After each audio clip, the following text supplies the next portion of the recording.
wesh les gringos, j'espère que vous allez bien. Aujourd'hui on se retrouve pour une séance très particulière avec un invité très particulier. On vous montre tout ça.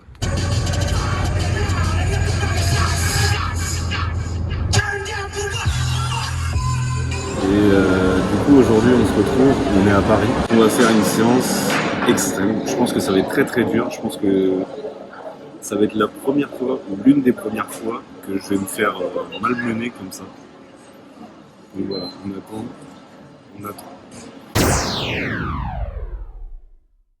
Aujourd'hui, on se retrouve avec un invité exceptionnel, Super Fed. Donc, un plaisir surtout de faire un entraînement avec toi. Donc, tout d'abord, j'aimerais que tu te présentes pour les gens qui ne te connaissent pas et que tu nous parles un petit peu de ton parcours. D'accord, moi c'est Johan Fed Karwani, aka Super Fed sur Insta, aka Joe Atlas du catch. Et j'ai fait ma première compète en 2004. On est en 2020, donc déjà ça fait 16 ans que je fais de la compète. Et j'ai dû commencer à m'entraîner il y a 17 ans en fait. Je me suis entraîné juste quelques mois avant ma première compète. Et voilà, j'ai gagné champion de France 5 fois. Je crois que j'ai gagné 5 fois NPC au State. Et Colmar, pareil 5 fois. Donc j'ai fait un peu le tour du circuit en amateur. J'ai pas spécialement de but de passer pro. Parce que je pense que si je veux passer pro après, il faut vraiment que. Mais en fait, il faut que je vive pour ça. Ouais. Même Columbus, par exemple, un classique qui est super sympa. Je suis allé 2 fois, mais franchement, c'est la ville. Il n'y a rien. Ah, il n'y a rien. Il n'y a vraiment rien. Quand je dis il n'y a rien, il n'y a rien. Chaque fois que j'y vais, je me dis, j'y retournerai jamais. Mais tu y retournes, ouais. T'as fait combien de temps dans le catch? En tant que professionnel, j'ai fait 4 ans. Okay. 4 ans. Public, c'était un truc de fou. Ouais. Ça, c'était vraiment la folie. Mais par contre, le style de vie, ça, c'est dur. Tu vois, on avait 4 shows par semaine. Quand on ne faisait pas des shows, on faisait des conférences de presse. Là, le show, par exemple, samedi, c'est à Marseille. Dimanche, c'est à Paris. Toute la nuit, on conduit. Tu vois, tu dormais pas beaucoup. Tu avais énormément de blessures. Tu vois, c'est un lifestyle très, très, très dur. Tu sais que de tous les sports pro, les catcheurs, ce sont ceux qui meurent les plus jeunes. Dans mon équipe, un qui s'appelait Domino et un qui s'appelle Gann. Malheureusement, ils sont déjà décédés, tu vois. Comme tu es en couple, il y a pas mal d'alcool, etc. Tu vois, tu manges mal, tu dors pas. On avait sur le dopage en général. C'est trop tôt. Tu vois, des fois, j'ai des personnes qui m'écrivent sur Instagram, même hier, tu vois, quelqu'un qui m'a écrit, qui me dit je ne progresse pas assez vite, je pense que je vais prendre des trucs. Il avait 17 ans. 17 ans. Et il faisait même pas 70 kilos, tu vois. Genre la blague, tu vois, mais un truc de fou. Et tu vois, je lui ai dit, j'espère que tu rigoles, j'espère que c'est pas ça. Parce que la personne ne connaît rien à la nutrition, ne connaît rien au training. Et il pense déjà à des choses de fou, tu vois, ça, dans le super génétique. Mais il faut être aussi réceptif. C'est ça le problème, tu vois, parce que tu peux avoir une bonne génétique, mais tu n'es pas réceptif au produit. Et c'est ça, malheureusement, il y a trop de facteurs en compte. Donc les mecs, généralement, qui sont bons, sur ta Olympia, par exemple, c'est des mecs, tu vois, t'as que des bons effets, alors que toi, t'as que des effets secondaires, tu vois. Et pareil pour les nanas, des fois, tu vois des nanas super énormes, mais qui gardent leur féminité, etc. Et des fois, malheureusement, il n'y a même pas les muscles qui suivent. Donc en fait, en prenant ces produits, elles ont eu que des effets négatifs et même pas d'effets positifs. De charme, tu vois, parce qu'ils y connaissent rien à l'entraînement, comme tu disais, à la diète. Ils essayent d'appliquer un truc vite fait qu'ils ont entendu par là, mais ils ne savent pas qu'il faut adapter à ça. Moi, quand j'ai commencé il y a à peu près 17 ans, c'était dur de trouver une bonne salle de sport. Tu vois, il n'y avait que des petites salles de sport, il n'y avait pas encore ces salles qu'on appelle un peu low cost, à l'échelle, etc. Et donc, honnêtement, la salle où j'ai commencé, c'était une salle très très basique. Mais très basique, ce qui est basique, c'est bien. Sauf qu'en fait, il manquait beaucoup de choses, si tu veux. Pour les mollets, il n'y avait pas grand chose. Moi, de toute façon, quand je vais dans une salle, si je veux savoir si c'est une bonne salle, je regarde ce qu'ils ont pour les mollets. Évolution, je suis plutôt content de ces salles low cost, parce que déjà, on payait beaucoup moins, parce que moi, à l'époque, je me rappelle, c'était en francs, mais ça devait être genre 70 €, un truc. Une salle vraiment pas terrible. Avec pas beaucoup de matériel. Pas beaucoup. Ce sont des coachs. Moi, personnellement, j'ai du mal avec les coachs qui sont coachs, mais qui ne s'entraînent pas. Je trouve que quand tu es coach, le minimum, c'est quand même que tu représentes un peu ce que tu fais. Après, si tu es âgé, tu as de l'expérience, c'est différent. Surtout cette année en formation, désolé mes anciens collègues, mais pas forcément les mêmes valeurs. Les mecs qui sont vraiment dans le délire coach, musculation et vraiment diète, etc. On était 3. Les gens, ils entendent des trucs en cours et ils se disent vas-y, c'est la vérité absolue, alors que pas du tout. C'est bavardé comme ça. On va aller s'entraîner maintenant. On a assez discuté.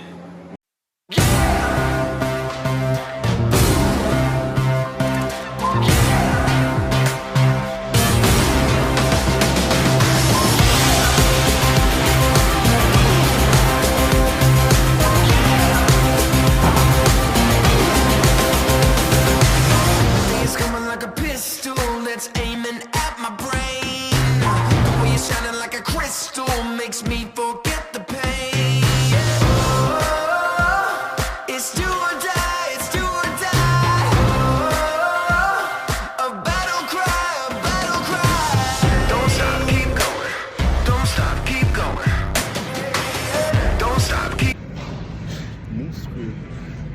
En tout cas, on est dans une bonne salle.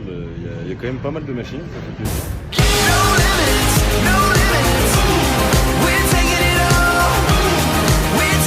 Allez, contrat. Nouveau coach. Le super Fred. Faut pas. Je suis pas cher en plus, ça tombe bien. Gratuit. Bon, peut-être pas.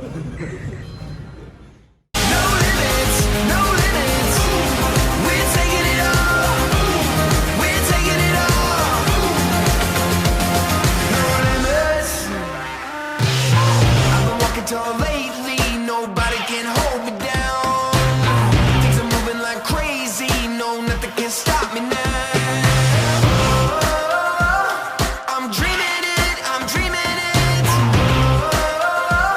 I'm living big, I'm living big. Don't stop, keep going. Don't stop, keep going. Don't stop, keep going. Don't stop, keep going. J'étais sur un ascenseur.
C'est beau.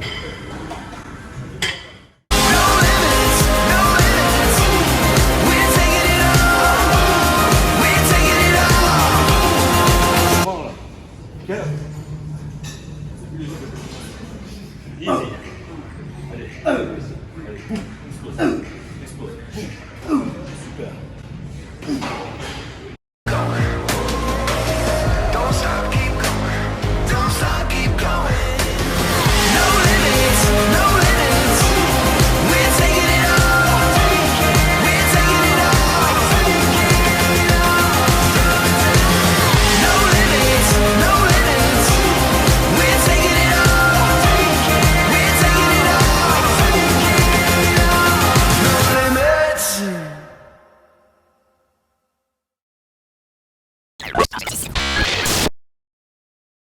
Fin de séance, toujours avec Superfed, énorme.